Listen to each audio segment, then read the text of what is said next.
Bueno, vamos a hablar de trastornos del sodio.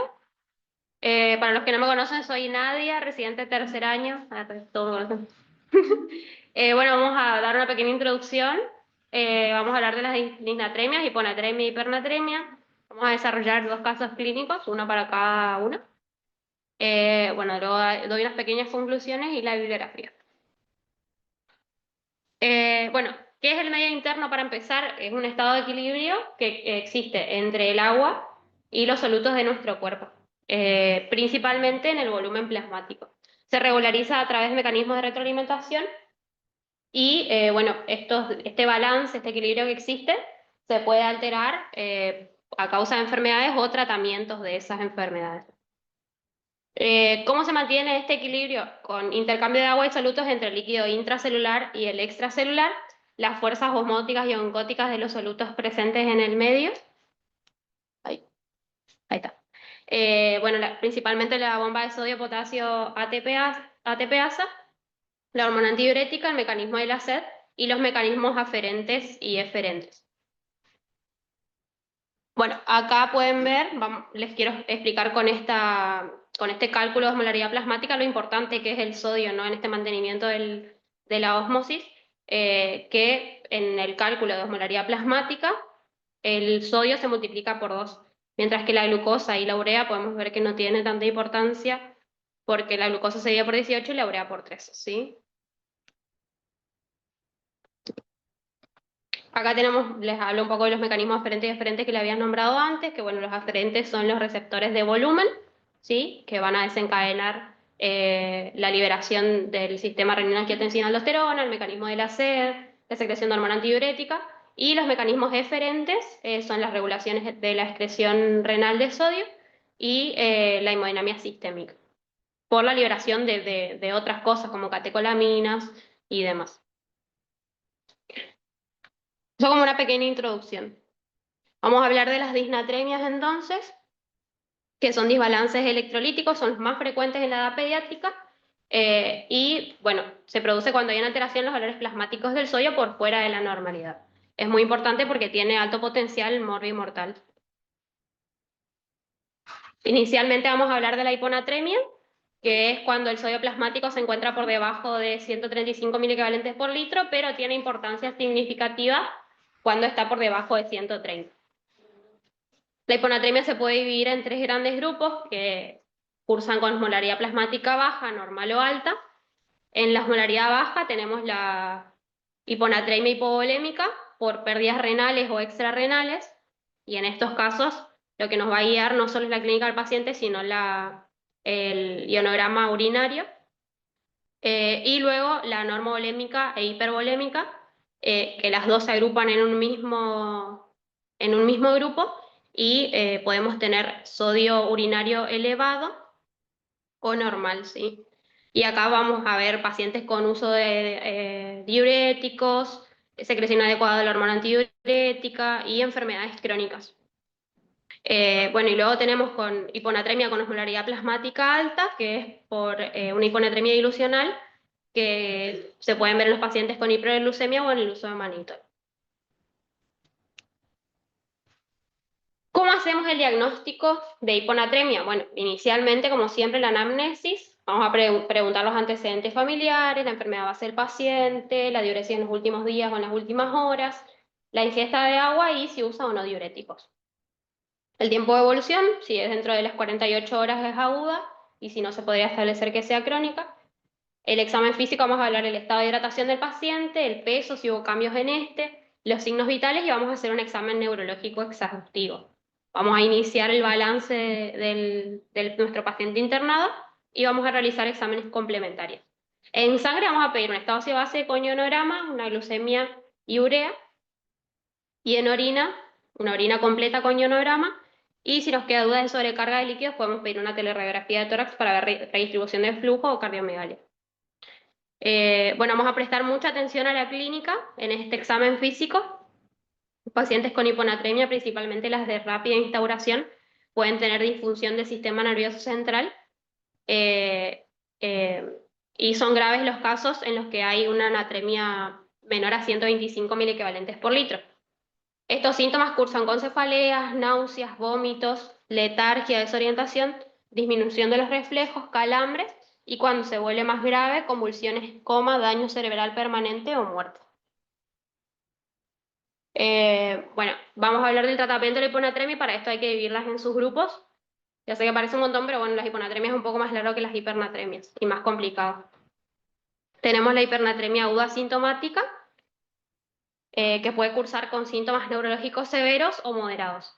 Bueno, los severos, como les había dicho, convulsiones, vómitos, alteración del estado de conciencia, que puede ir desde la somnolencia hasta el coma. Entonces le tomamos un medio interno a nuestro paciente y vemos que está con hiponatremia, así con sodio debajo de 130. Si tenemos esto, independientemente de la gravedad de nuestro laboratorio, no es necesario que sea debajo de 125, iniciamos una corrección rápida que se llama. Vamos a infundir cloruro de sodio al 3% en 2 mililitros kilo en bolo endovenoso que se puede pasar de 10 a 20 minutos. Lo máximo que podemos pasar son 100 mililitros. Esto se puede repetir hasta 3 veces esperando 20 minutos entre cada corrección. Hay que realizar un monitoreo estricto del sodio plasmático, especialmente si le pasamos más de un bolo cada 2 horas. Y bueno, si nosotros le pasamos 1 o 2 bolos y los síntomas desaparecieron y ahora tenemos un paciente con síntomas neurológicos moderados, suspendemos esta corrección y pasamos a la siguiente. Y bueno, como siempre, nunca vamos a buscar llegar a valores de sodio plasmático normales. Bueno, llega nuestro paciente, está convulsionando, le hacemos una corrección rápida y cede la convulsión. Nuestro paciente recupera la conciencia, pero está nauseoso, con cefalea y sigue con un leve estado confusional. Ahí tenemos que comenzar una corrección lenta de sodio, en donde primero vamos a calcular el sodio total a infundir. Y esto es con la fórmula Drogue. Hay una fórmula clásica si ustedes leen la bibliografía, pero la realidad es que me generaba una gran diferencia entre los dos, entre los dos resultados. Ahora cuando vean el ejemplo, en uno de la fórmula clásica me daba 50 y la fórmula Drogue me daba mucho más. Eh, entonces, pero la única que te puede decir realmente cuánto vas a corregir de sodio es la fórmula de Drogue. Es la más exacta y la que más evidencia científica tiene de seguridad, digamos. Vamos a... Entonces, por cada litro de solución infundida, ¿cuánto vamos a cambiar nuestro sodio plasmático? Entonces es el sodio presente en la solución menos el sodio plasmático sobre el agua corporal total más 1. Luego vamos a calcular la tasa de infusión, que es el sodio deseado menos el sodio real. Eso nos va a dar un número máximo hasta 10 equivalentes. Si nos da más de 10, bajamos a 10, ¿sí? O sea, por ejemplo, si nosotros lo tenemos, en el ejemplo vamos a ver un sodio de 118 y tenemos que llegar a 125 porque nunca vamos a buscar a ir más de 125, tenemos una diferencia de 7. Entonces esa corrección la tenemos que pasar mínimo en 7 horas, ¿sí? Podemos pasarla hasta en 14, porque la tasa de infusión es de 0,5 a 1 equivalente litro hora. Y bueno, la corrección no debe ser de mayor a 10 equivalentes en 24 horas. Lo que hacemos mucho acá, y yo ahora en el ejemplo les voy a mostrar otra forma, es que la corrección que se hace con cloruro de sodio al 3%, pero se pueden usar otras soluciones más diluidas, porque nuestro paciente nunca es un paciente solo con hiponatremia. Por general es un paciente deshidratado o que tiene necesidades basales que hay que mantener conservadas. Y bueno, a modo de recuerdo, cada litro de cloruro de sodio al 3% aporta 513 equivalentes de sodio y cada mililitro 0,51. Acá hay otras soluciones, por ejemplo, la solución fisiológica que tenemos en todos lados de 154, el Prisker de 130, y luego hay cloruros de sodio diluidos 50-50 al 77. Bueno, la crónica sintomática es mucho más peligrosa, el tratamiento es el mismo, pero acá tenemos mayor riesgo de desmelinización osmótica pontínica. El cuerpo, por todos sus mecanismos, se adaptó a esta hiponatremia. Estos son los pacientes neurológicos por lo general. Tienen un hipoaporte prolongado, pacientes de bajos recursos, como por ejemplo consumen leches o preparados dilucionales muy diluidos para ahorrar recursos. Entonces tenemos un bajo aporte de sodio, ¿sí? Estos pacientes llegan con una hiponatremia, a veces asintomáticos, y si la hiponatremia en los últimos días se complicó, por ejemplo, con una agudización, diarreas, vómitos, fiebre, pueden presentar estos síntomas. Lo mismo, si tienen síntomas neurológicos severos, hacemos la corrección rápida. Lo único que nos cambia es que en la corrección lenta la velocidad máxima de infusión es 0,5, ¿sí? Entonces, si en la anterior pasábamos a 7, esta obligadamente tenemos que pasar en 14 o más horas, ¿sí?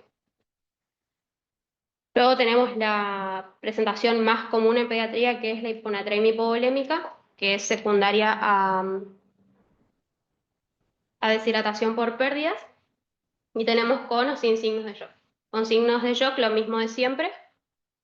El manejo es expansión con Ringer o solución fisiológica 30 mililitros kilo, hasta estabilización de signos vitales. Y sin signos de shock, vamos a hacer un cálculo que contemple las necesidades basales, las pérdidas concurrentes, el déficit previo, y le vamos a aportar la corrección de sodio a esa solución. Pero si tolera la vía oral, la indicación es de sales de rehidratación oral, y recién si no tolera, podemos empezar con una infusión de alto contenido de sodio y siempre con dextrosa. Acuérdense que es un paciente que está con pérdidas, ¿sí? Bueno, para recordar, las pérdidas concurrentes en deshidratación leve, en diarrea o vómitos leves o espaciados es de 20, moderados de 40 y graves o severas son de 60 mililitros kilo día. Y el déficit previo es el peso por 10 por el grado de deshidratación. Bueno, después tenemos la hiponatremia normo hipervolémica, que son, por ejemplo, los pacientes nefríticos, los síndromes nefríticos que solemos tener. La causa fisiológica es el desequilibrio por el exceso de agua, ¿sí? Es una hiponatremia dilucional. En estos casos está indicada la restricción hídrica, en donde vamos a solamente contemplar las pérdidas insensibles más la mitad de la diuresis. Si el paciente no presenta diuresis, vamos a calcular 0,5 mililitros kilo hora hasta que recupere la diuresis, y por eso es que son pacientes que quedan de control. Cada 8 horas reevaluamos y ajustamos los líquidos, ¿sí?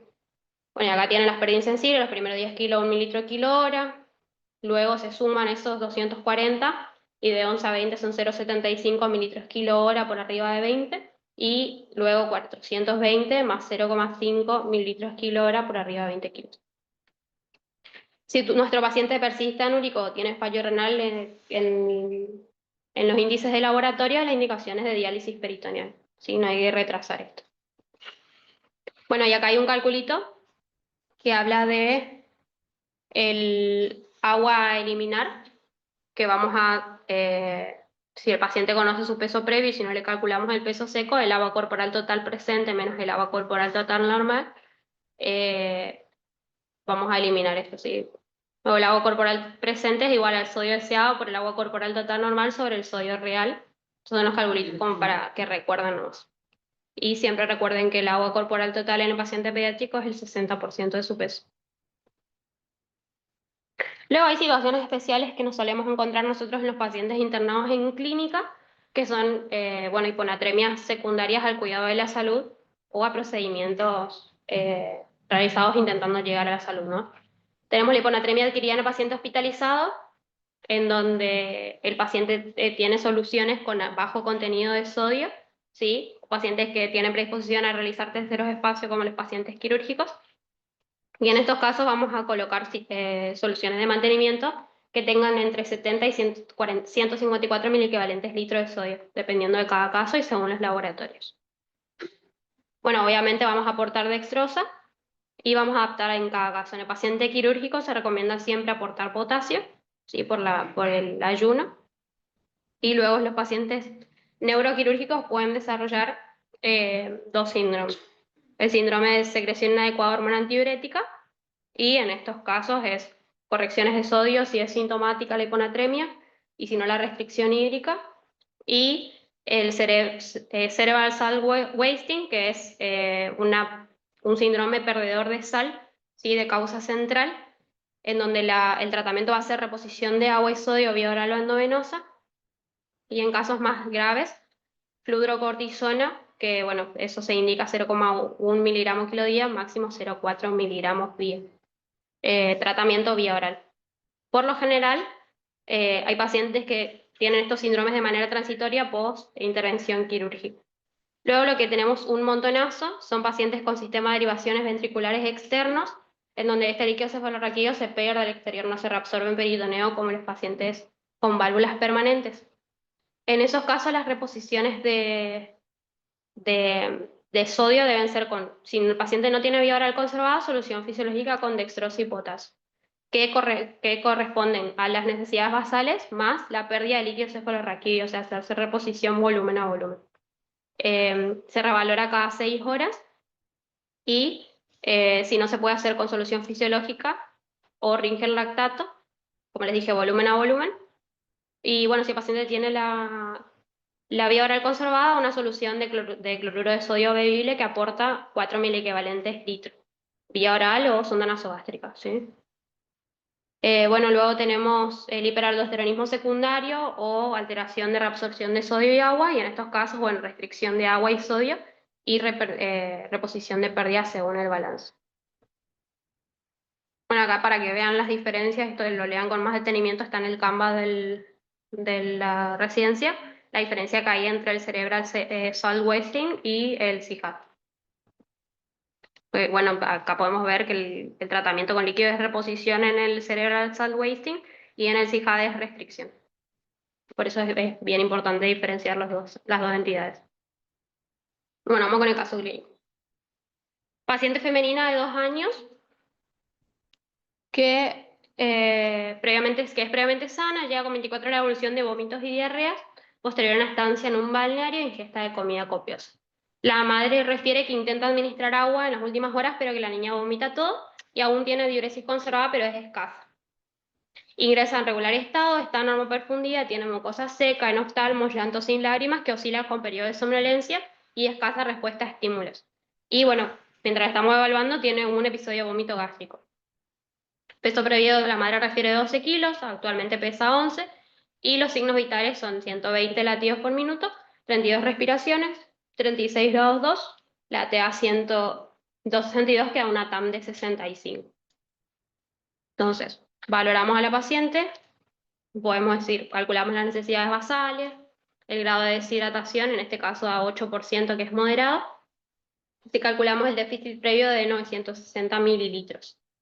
Los signos vitales, bueno, están dentro de los valores normales para la edad, la TAM está conservada, así que podemos decir que la paciente no está en shock, porque por ahí el estado neurológico nos puede llegar a confundir en esos casos, y le sacamos un laboratorio que tiene un pH 730 con bicarbonato 19 y exceso base -5, y un grama que tiene un sodio de 118, el resto de valores normales, la glucemia está conservada, una orina con glucosuria negativa, cuerpos cetónicos positivos por el ayuno, densidad aumentada y un ionograma con sodio menos de 20, ¿sí? Entonces podemos decir que no estamos perdiendo por riñón ese sodio que nos está faltando. Entonces el diagnóstico sería hiponatremia aguda sintomática, hipovolémica, sin signos de shock, con síntomas neurológicos moderados. Nuestra paciente no está convulsionando, no está en coma, ¿sí? De causa extrarrenal. Entonces, ese primer pasito que habíamos visto antes de la corrección rápida nos lo saltamos. Pero bueno, acá viene lo complicado. Vamos a calcular el sodio total a infundir para esta paciente. Bueno, vamos a realizar la fórmula de Droguet. Vamos a probar con lo que usamos siempre, que es el cloruro de sodio al 3%. Cloruro de sodio al 3% nos aporta 513 miliequivalentes litros, y nosotros tenemos 118, ¿sí? Sodio en la solución menos el sodio plasmático. Sobre el agua corporal total, que nos da 6,6, que más 1 es 7,6. Eso nos dice que si nosotros le pasamos 1 litro de infusión, le vamos a corregir 52 miliequivalentes a nuestra paciente. Tenemos que corregirle 52. Queremos llegar a 125, tenemos que corregirle 7. Hacemos una regla de 3 simple. Bueno, si tuviese pizarrón, pero bueno, sí. Pasándole 1 litro, corregimos 52, para corregir 7, ¿cuánto? 135 mililitros de cloruro de sodio al 3%. Mi paciente está deshidratada, yo no le puedo pasar 135 mililitros nomás. ¿Qué hago con todo lo demás? Con una paciente que si continúa con pérdidas, sí, genial, si le corrijo el sodio, pero en algún momento se puede chocar por esa deshidratación, se puede volver severa. Nosotros necesitamos entonces calcular los líquidos necesarios. Recuerda necesidades basales, más déficit previo, que ya nos da 880 mililitros. Yo en este caso no consideré las pérdidas concurrentes porque es muchísimo líquido. Calculamos las pérdidas concurrentes acá y tenemos un montón de líquidos más. ¿Qué hacemos al paciente? Los ponemos balance y nos vamos fijando turno a turno cómo progresan los signos vitales, la diuresis, ¿sí? Eso nos da un total de 1980 mililitros día, que es 165 para basales de 92. Fíjense lo lejos que estamos, imagínense si lo sumaba a las pérdidas concurrentes, y ahí le puse por eso más pérdidas concurrentes. Lo que nos daría un goteo de 82 mililitros hora. Recuerden que la tasa de infusión es el cambio que nosotros vamos a hacer entre el sodio que tenemos y el sodio al que queremos llegar, que en este caso es 125. Nuestro delta de sodio es 7, entonces le tenemos que pasar un miliequivalente litro, tenemos que corregir un miliequivalente litro en 7 horas. Entonces, 82 mililitros hora por 7 le tenemos que pasar 574 mililitros. Miren la diferencia entre 135 y 574. Bueno, ahí dije, voy a probar. Voy a probar con un 130, claramente no me alcanzaba. Voy a probar con un 155, no me alcanzaba. Probé con un 200, aún no me alcanzaba, pero me quedaba cerca.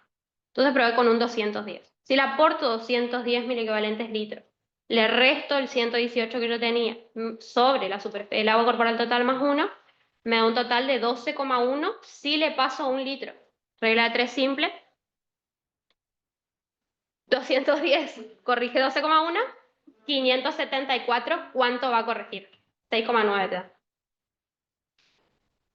Entonces, ahí comprobamos que nuestro, aportando 210 miliequivalentes litros en un ritmo de infusión de 82 mililitros hora en 7 horas, logró la corrección de 7, delta de 7 que tenemos antes. Entonces, ¿cómo le vamos a indicar a este paciente? Una solución 210-30 en las primeras 7 horas. Luego cambiamos a una solución de mantenimiento, según el laboratorio, a 82 mililitros hora o según el balance del paciente. Si vemos que nos estamos yendo de líquidos, y bueno, le bajamos. Si vemos que nos falta, le sumamos las pérdidas concurrentes. Esto se fabrica con un dextrosa al 5%, cloruro de sodio al 20-32 mililitros y cloruro de potasio 1 molar 15. Siempre que su paciente orine, si su paciente está anúrico, no le pongan potasio hasta que recuperen la diuresis. Acuérdense siempre de eso. Es un quilombo, ya sé. Pero es práctica. ¿Eh? Es prueba y error. Pasa que es la única forma la fórmula que realmente te dice. Igual no había mucha diferencia, 95 mililitros me daba con la otra. Es la fórmula que realmente te dice cuánto vas a cambiar de sodio. Bien. La hipernatremia es un poco más simple. Tenemos hipo, eu o hipervolémicas. Y en estos casos vamos a mirar el sodio urinario también para ver si son pérdidas renales o extrarrenales. Luego tenemos algunas que son por ganancia de sal. Y bueno, y ahí van a venir los tratamientos, ¿no? Lo mismo, anamnesis, tiempo de evolución, examen físico, los balances, los exámenes complementarios y la clínica. La disfunción del sistema nervioso central en la hipernatremia es un poco más rápida y se instala por arriba de los 160 miliequivalentes litro. Tenemos ese parámetro. Y bueno, la clínica va a ser de desmielinización pontínica y edema cerebral. Vamos a tener en los casos más graves hipertermia, taquipnea, debilidad muscular con hiperexcitabilidad, decaimiento, letargia, convulsiones, coma, muerte. En los casos de sobrecarga hídrica, ácido hemorrágico o trombótico. En estos casos tenemos 3 nomás: la sintomática y situaciones especiales. En la sintomática sale de rehidratación oral, a dosis habitual según el peso y el grado de deshidratación, ya saben. El plan A, 10 mililitros kilo luego de las pérdidas concurrentes, o sea, luego de cada vómito, luego de cada diarrea. El plan B, 20 mililitros kilo cada 20-30 minutos hasta lograr la normohidratación. Y luego el plan A. Cuando es sintomática, lo mismo. Tenemos signos de shock, realizamos la expansión. Y sin signos de shock, vamos a utilizar nuevamente la fórmula de Droguet, pero a la inversa, ¿sí? Para cuántos miliequivalentes tengo que aportar para sumar. En estos casos, el déficit previo no se va a considerar el 100% del déficit previo en el plan diario de hidratación, sino que se va a considerar 50-50. Vamos a hacer la mitad del déficit previo en las primeras 24 horas y la otra mitad en las segundas. En estos casos hay que disminuir lentamente el sodio plasmático. El máximo es 12 miliequivalentes litro en 24 horas y la tasa de infusión siempre debe ser 0,5 miliequivalentes litro hora. O sea, si el delta nos da de 7, lo vamos a pasar en 14 horas. Si la vía oral está conservada, se hacen las correcciones a agua libre, que se dicen, o con dextrosa. Calculamos el agua corporal total deseable, que se calcula con el sodio plasmático actual por el agua corporal total sobre el sodio deseado menos el agua corporal total nuevamente. Bueno, como siempre, disminuir lentamente el sodio plasmático. Nunca vamos a buscar que descienda más de 6 miliequivalentes litro en 24 horas, ¿sí? Y la tasa de infusión siempre tiene que ser menor a 1 miliequivalente litro hora. Luego tenemos situaciones especiales: hipernatremia secundaria de diabetes insípida central. La recuerdo con esto. La sintomática no pasa nada. La sintomática, la fórmula de situaciones especiales. Bueno, la diabetes insípida central, reposición de agua y se puede tratar con desmopresina. Luego podemos presentar convulsiones durante la infusión, durante la corrección. En esos momentos hay que detener la infusión y administrar la corrección rápida de cloruro de sodio que usábamos en la hiponatremia a 10 a 20 mililitros kilo, 100 máximo de 100. Perdón, a 2 mililitros kilo, por un máximo de 100. Y cuando vamos a considerar diálisis peritoneal, si una vez repuesto el volumen intravascular, el paciente continúa con anuria, ¿sí? Y bueno, luego la hipernatremia hipervolémica, que es por el uso de diuréticos de ASA, y también está indicada la diálisis peritoneal. Bueno, el mismo caso clínico, ¿sí? El mismo caso clínico. Bueno, tenemos sin shock, lo único que nos cambia es el ionorama. Tenemos 155 milicavalentes litros de sodio, la glucemia sigue normal, y el ionorama tenemos bajo, ¿sí? Estamos ahorrando sodio, y si volvemos al cuadro anterior podemos ver que sodio por debajo de 10, la orina está hipertónica, es por pérdidas extrarrenales, ¿sí? Muy bien. Entonces acá, ¿cómo hacemos? Lo mismo. Vamos a calcular los líquidos necesarios, 1100 más los 880 al déficit previo, pero esta vez lo vamos a dividir por 2. Nos da un total de 1540 mililitros día. Serían 128 mililitros kilo día para basales de 92, y podemos sumar las pérdidas concurrentes. Esto nos da un total de 64 mililitros hora. Acá vamos a usar nuevamente la fórmula de Droe, y esto también es bastante prueba y error. Vamos a probar con la habitual, que es 130, ¿sí? Entonces, si aporto 130 y tengo 155 sobre el agua corporal total más 1, que es 7,6, nos da una corrección de 3,2, pasándole un litro, ¿sí? Que si le adaptamos a lo que el paciente necesita en el delta, bueno, acá me falta un vasito. Nos da un total de corrección de 5, ¿sí? Nos vamos a acercar un poquito más, vamos a ir al máximo que podamos corregir en este paciente. Entonces vamos a probar una solución 100 de sodio, ¿sí? Restamos 155, nos da 7,2, y si lo adaptamos a los mililitros que vamos a pasar, son 11,1.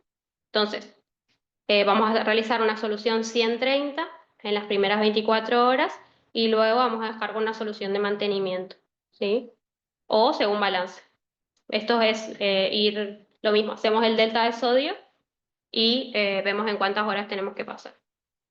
Entonces, destroza al 5%, 500 mililitros, cloruro de sodio al 20%, 15 mililitros, y cloruro de potasio 1 molar 15, porque el paciente tiene diuresis conservada, ¿sí? En estos casos las correcciones son más lentas, se pueden realizar en 24 horas, ¿sí? Y nunca tenemos que intentar llegar a un valor normal, solamente acercarnos, ¿sí? Bueno, como conclusiones entonces, vamos a tratar los síntomas neurológicos severos inicialmente, el shock, e intentar revertir la causa inicial del mismo. La corrección tiene que ser lenta, adecuada a cada caso, y con controles estrictos del sodio plasmático, y revalorando siempre la necesidad de una nueva corrección rápida, la necesidad de suspender esta corrección la necesidad de derivar a un centro de mayor complejidad o a un servicio de mayor complejidad como terapia intensiva y de diálisis si nuestro paciente presenta anuria o complicaciones. Bueno, la bibliografía que usé, el GAP del Garrahan, el ECRI también de la Sociedad Argentina de Pediatría y luego otras bibliografías que consulté por la diabetes insípida y demás. ¿Preguntas?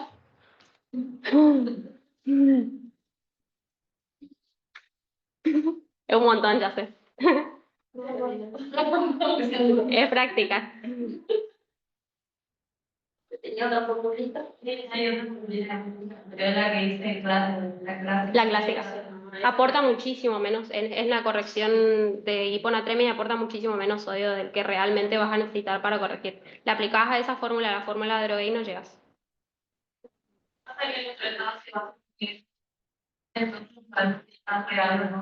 Podríamos como acceder con porque, por ejemplo, nosotros corrigiendo la clásica nomás a la señora que tomamos el control de y además no sobrepasamos. ¿Qué hacemos entonces? Es que por eso el control es cada 2 horas. Solo que la clásica tenéis que tenemos Pero se fabrica, ¿eh? y después lo único que a mí me quedó, por ejemplo, de un pacientito que tuvimos que lo traía que tenía hipernatremia, que con el doctor Sánchez me había explicado que siempre en esos casos tenemos que tener dos vías. Una, afrontando todo el déficit que está teniendo, digamos, con la pérdida de más, con la sea construcción fisiológica, con lo que hablamos en la presión, y la otra siendo la conexión con el sodio. Porque si no es ahí donde nosotros hacemos la caída muy brusca del sodio. Tiene que ser balanceado para poder restaurar el nivel. Claro, por eso es que yo les dije que se adapten, ¿sí? A los mililitros que el paciente realmente necesita. Pueden adaptarlo en una sola vía, no es necesario, o sea, si se tiene, se puede pasar, por ejemplo, vamos atrás, se puede pasar esta corrección así, 9 a 19 mililitros hora y luego pasamos Porque por ahí una solución sin sodio, ¿sí?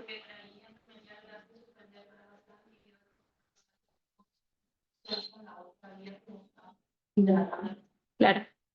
porque por ahí tu paciente no tiene un buen aporte oral, digamos, entonces están en aporte oral sustantivo, pero están usando esa vía que cada uno está calculando, 130-30 o 230, y no le está aportando la adecuada hidratación que nosotros calculamos distinto. Claro, entonces acá lo que pueden hacer es, vieron que tenemos la llave de 3 vías, le aportamos estos 135 mililitros de cloruro al 3% en la hiponatremia, hablo. Le podemos colgar de 9 a 19 mililitros hora y en el otro lado le ponemos la destroza y el potasio solo sin el sodio, ¿sí? En este caso, calculamos cuántos mililitros de cloruro de sodio al 3% necesitamos pasar para aportarle esa corrección de menos 11,1, ¿sí? Eso menos 11,1 en este caso, ¿de dónde saco? Tipo, si con 1 litro le voy a corregir 7,2, con 1540, ¿cuánto le voy a corregir? ¿Sí? Esta corrección de hipernatremia la hago en 24 horas. Recuerden que el descenso tiene que ser súper lento, estoy casi en 12, ¿sí? Estoy casi en 12, entonces por eso la hago en 24 horas. El descenso tiene que ser lento, con revaloración siempre del estado de conciencia, y si el paciente presenta vómitos o convulsiones o demás, volvemos a restablecer con la corrección rápida esta, ¿no? Infusión de cloruro de sodio al 3%. Eso.